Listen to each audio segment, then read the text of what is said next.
Beat me in chess, I'll kiss you, the CEO mocked, until the single dad won in just 3 moves. That's how it all began. But what started as a careless joke in a glass-walled office turned into a story that changed 2 lives forever, a reminder that behind every uniform, behind every humble face, lies a story waiting to be respected. The night was silent, except for the faint hum of the city lights. The office on the 34th floor glowed warmly against the cold skyline. Inside sat Emma Westwood, the young and confident CEO of a billion-dollar corporation.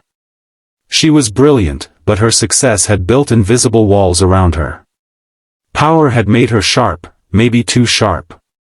She believed the world was divided between those who led and those who served, but that night, she met someone who quietly shattered her pride, not with money, not with charm, but with a chessboard. The janitor, Daniel Brooks, had worked there for months, a quiet man in his early 30s, with tired but kind eyes. Every evening, he'd mop the marble floors while the executives packed up and left. He never said much, only nodded politely.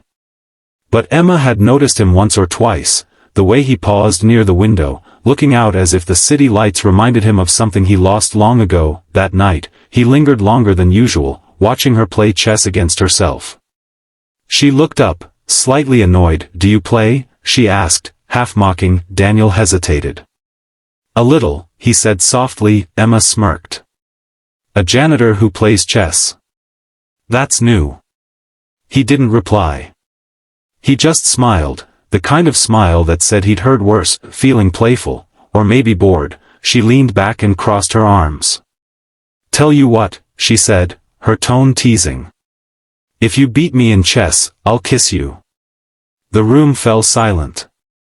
The challenge hung in the air like a dare she didn't think he'd take, but Daniel stepped forward. He set the mop aside, his rough hands trembling slightly as he sat across from her. The soft hum of the desk lamp fell over the chessboard. Emma smirked. "You sure you know the rules?" He nodded, eyes calm. "I do." Within moments, the game began, her confident hands moving the white pieces quickly, testing him. But Daniel's gaze never wavered. He watched every move, every smirk, every overconfident glance she threw his way. And then, just 3 moves later, he said quietly, "Checkmate." The word stunned her.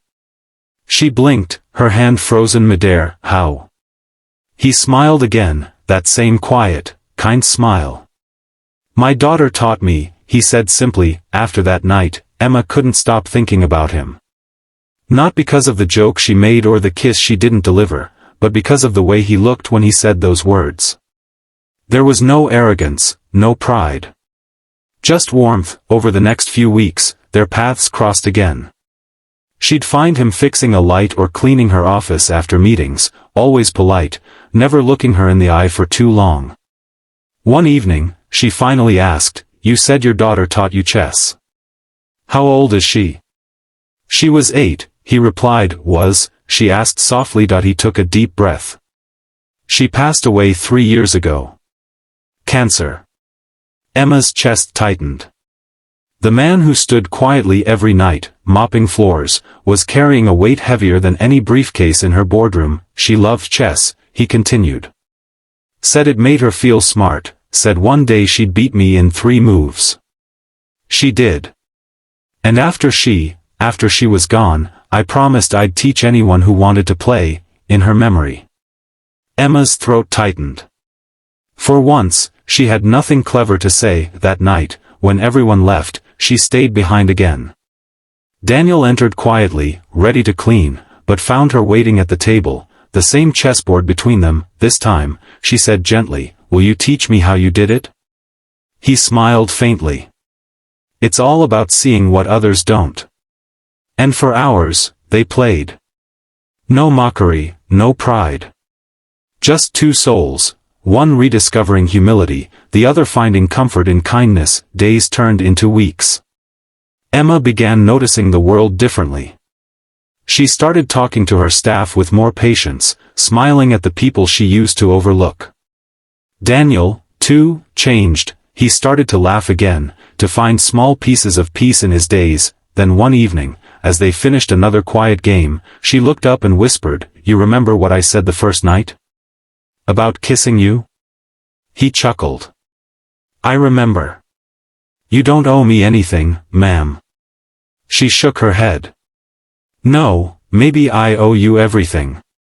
You reminded me what it means to see people again."